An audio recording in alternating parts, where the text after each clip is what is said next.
বাংলাদেশকে সেই অঙ্গরাজ্য বানাবার হীন চেষ্টায় যিনি লিপ্ত ছিলেন সেই শেখ হাসিনাকে আবারও আপনারা আশ্রয় দিয়ে বিনা পাসপোর্টে বাংলাদেশ থেকে পালিয়ে যাওয়া মহিলাটিকে রেখে এখনো স্কনের নামে এখনো বাংলাদেশের ষড়যন্ত্র শুরু করেছেন।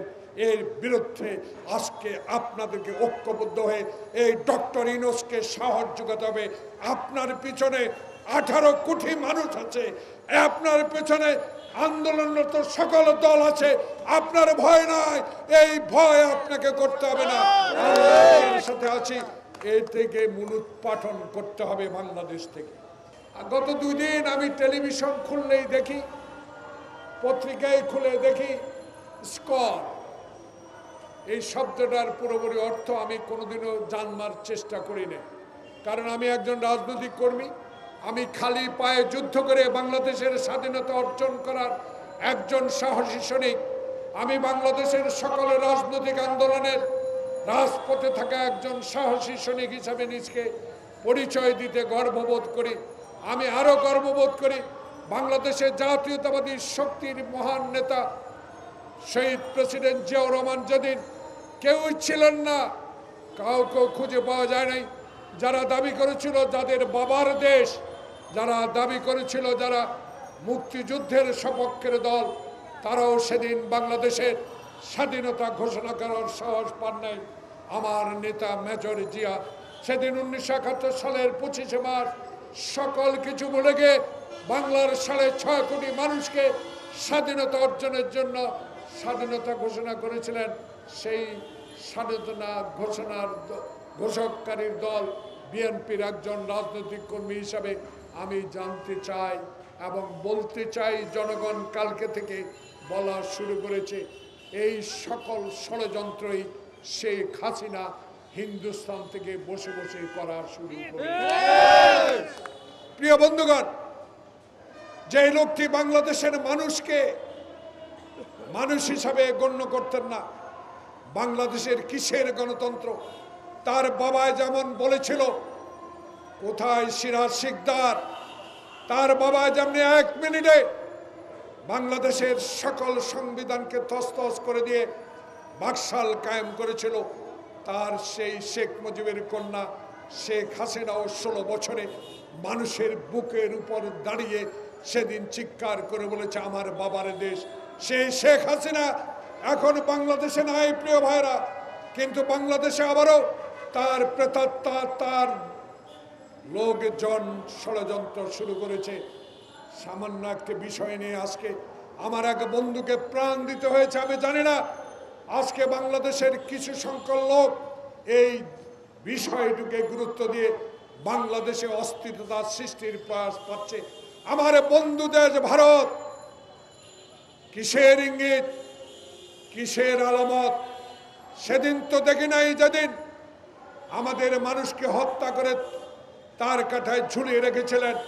প্রতিদিন যখন মানুষকে হত্যা করে বাংলাদেশে লাশ ফেলে দিচ্ছেন, বর্ডারে অশান্তি, তিস্তার পানি কোনোদিনও দেন নাই, আমাদের ন্যায্য হিসাব কোনোদিনও আপনি দেন নাই। সেই দেশের মানুষ সামান্য একটা বিষয় নিয়ে আজকে আপনার পররাষ্ট্র মন্ত্রণালয়ে বিবৃতি দেন। বাংলাদেশে কোনোদিনও আমরা সেই সাম্প্রদায়িকতা সৃষ্টি করে অস্থিরতা সৃষ্টি করে কোনোদিনও এই সরকার আমরা চাই না এই সরকার করুক, কিন্তু উস্কানি দিচ্ছেন আপনার দেশে বসা সেই শেখ হাসিনা, যার বিরুদ্ধে 500-র অধিক মামলা। যে মহিলাটি বাংলাদেশের মানুষকে মানুষ হিসাবে গণ্য করতেন না, যে মহিলাটি বাংলাদেশে খেটে খাওয়া মানুষকে না খেয়ে মারার ষড়যন্ত্র করেছিলেন, বাংলাদেশকে সেই অঙ্গরাজ্য বানাবার হীন চেষ্টায় যিনি লিপ্ত ছিলেন, সেই শেখ হাসিনাকে আবারও আপনারা আশ্রয় দিয়ে বিনা পাসপোর্টে বাংলাদেশ থেকে পালিয়ে যাওয়া মহিলাটিকে রেখে এখনো স্কনের নামে এখনো বাংলাদেশের ষড়যন্ত্র শুরু করেছেন। এর বিরুদ্ধে আজকে আপনাদেরকে ঐক্যবদ্ধ হয়ে এই ডক্টর ইউনূসকে সাহস যোগাতে হবে। আপনার পিছনে 18 কোটি মানুষ আছে, আপনার পেছনে আন্দোলনরত সকল দল আছে, আপনার ভয় নাই, এই ভয় আপনাকে করতে হবে না। আমরা সাথে আছি, এই থেকে মূলোৎপাটন করতে হবে বাংলাদেশ থেকে। তাই আমরা সময় দিয়েছি। আমরা না, জনগণ আপনাকে সময় দিয়েছে।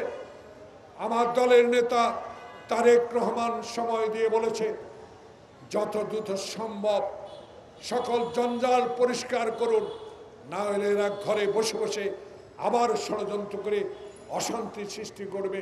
প্রিয় ভাইরা, তাই সজাগ থাকতে হবে। তত্ত্বাবধায়ক সরকার আজ এগিয়ে যান।